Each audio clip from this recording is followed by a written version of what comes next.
Welcome to the workshop. In today's video, I'm going to be re-gripping the front rubber grip of the Nikon D700 that I have here.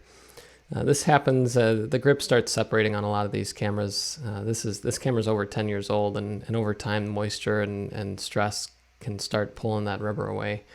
Unfortunately, you can't get the rubber parts from Nikon directly since this camera's more than 10 years old. But I found this replacement grip along with the pre-cut adhesive on eBay. So I'll have links to where I got things in the description. But the whole process took me in this video probably an hour, hour and a half, something like that. It doesn't take too long, but it does take a little bit of delicacy trying to get all the adhesive off, cleaning it, and then put the new stuff on without messing everything up. So here is the process for replacing the grip. You're probably watching this video to see how to replace this grip. You can see I have another grip here. I bought this on eBay. You can get this from a few different places, but it's basically a big piece of rubber molded. And when you get it, you can find out, oh, there's actually a lot more to this. It's not just a piece of flimsy rubber like you'd think if you just touch this part. But it's a pretty beefy piece of rubber that has a thicker part where your hand actually holds it. And it has an injection molded or over molded little red piece here. On this piece, it's an aftermarket third-party piece. I couldn't get the one from Nikon. They don't sell it anymore. You can see that there's a little bit of a flaw in the over molding process, or however they did this. They might have just glued this on, I'm not sure. We'll see how well this little piece lasts, but you know, the main reason I want to do this is because I just don't want this grip to be falling out. It's not as comfortable to hold like that. So if you try just yanking this off, you're actually going to break it. That's a bad idea. Don't just yank off the cover, because if you look on the new one, there's actually a little tab in here with a hole in it, and that tells me there's probably a screw or some other retaining mechanism. So the first thing I'm going to do, I looked up a few videos of how to do this, and I didn't see any really good ones on the D700 in particular. But pretty much anytime you work on a camera, you take out the battery. It's a good idea. Nikon cameras, I don't know how other bodies are, but Nikon cameras, you can usually remove the battery door either by holding it at an angle and pulling out, or I think on this one, there's just a couple retaining tabs in here, and you can pop one side out and the battery door cover comes off. Good for replacing that too if you need to. Another thing I'm going to do is take out the memory card. Don't want to have that in there, especially if I need like a magnet to fix something. And now if we look deep inside here, you might or might not be able to make this out. Let me move this camera a little bit and see if I can get inside there. In fact, let me grab a flashlight, my flashlight, and there it is. You can see deep down in there at the bottom, right where the light's shining right now, there's a little screw. And that's holding that grip on. So I'm going to pop that screw out of there. You're going to need a jeweler's screwdriver, electronic screwdriver, basically an itty-bitty screwdriver that usually comes in a kit. This is a number 0 Phillips screwdriver. And when you do this, that screw is so tiny you're going to probably have to use a magnet or something to get it out of there. Or if it just falls out, that's great too. But it's a teeny tiny screw. So once I have that out, there, it just fell right out. So here's that screw. I'm going to put it over here. It's nice and safe. But like I said, if it's stuck in there, you can always use a magnet. The screw is magnetic, so you can grab it out of there with that. So now that I have that off, I can actually take this front cover off, and you'll see as I'm pulling it off, there's a lot of adhesive. It's kind of crummy, nasty looking, probably because this has been coming off for a long time. And as I keep removing it, just go slowly and carefully, everything kind of pops off there. And I can see here that this part's not sticky, so that means there's probably a lot of, there's adhesive stuck on here. And there's even little strips of adhesive inside of these little bays. And when I put this new grip on, one of the most important things is going to be making sure the adhesive can stick really well. Otherwise, the same thing's going to happen, and this back piece is just going to start flopping out. So the most important part of this process, and pretty much any kind of repair is making sure you have a really clean working surface. So you can see there's little bits of goo all over here, a lot of stickiness in here. So what I'm going to do at this point is start cleaning this up. I have a lot of different tools for that. I have Q-tips that you can buy huge packs of these. These are great for cleaning almost anything. It's because they're nice and long, so you can stick them in an alcohol bottle or do whatever. So I have Q-tips that I'll use for the final cleaning. I have some paper towels. These are like rags in the box, so they're a little thicker, easier to work with. I have alcohol, rubbing alcohol. 91% is good for cleaning electronics, but make sure you don't like light a match near it, because that's bad. And I have these little tweezers that I can use. I actually have another set of tweezers, but they can get in and grab little bits of goo out if I need to.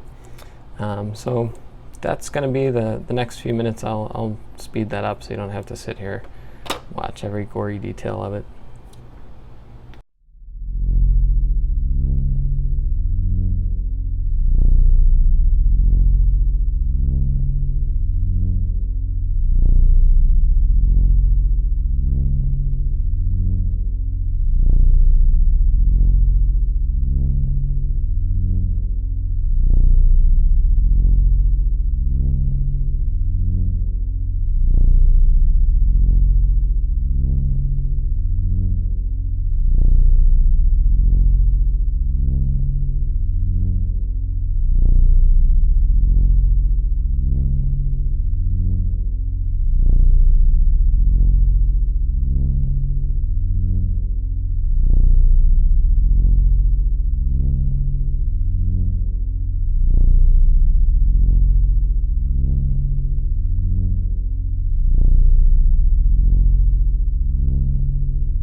It'd be nice if they gave you instructions for all this, because I don't know if I'm supposed to detach parts of this and kind of stick them on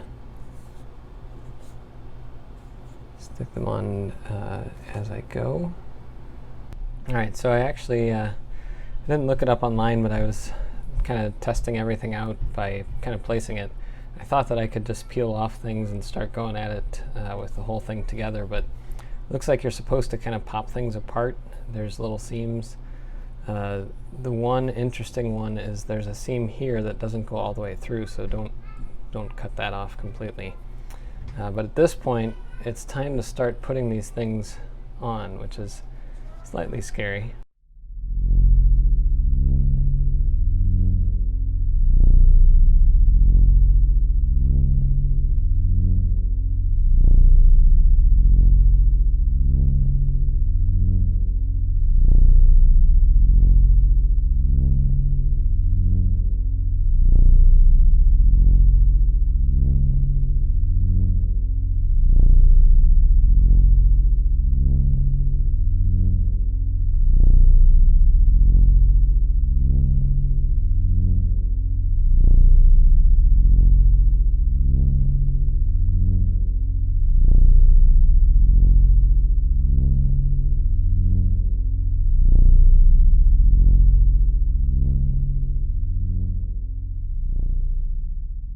We're going to start figuring this out, peeling things off.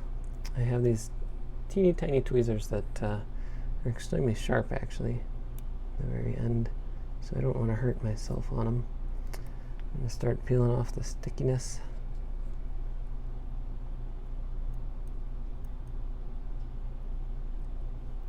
Getting this paper off.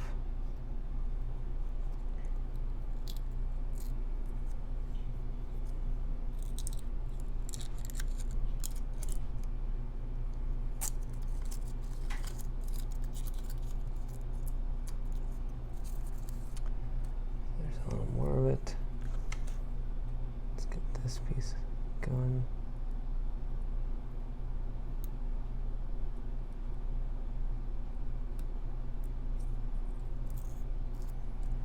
Okay. Let's get this piece started.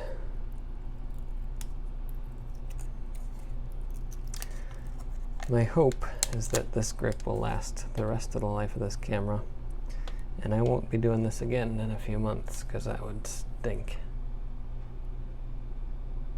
Thus, you try to do it right the first time.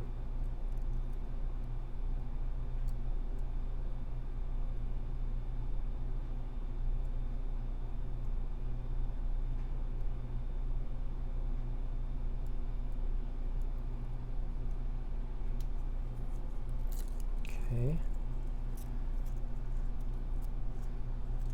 All right. Now, the moment of truth. I'm going to put this back on there so next time I pick it up, I'm not going to break my finger. Now, this is where things are going to get a little iffy. I'm going to blow this guy off. Just make sure he's nice and clean. Okay. Let's see what happens.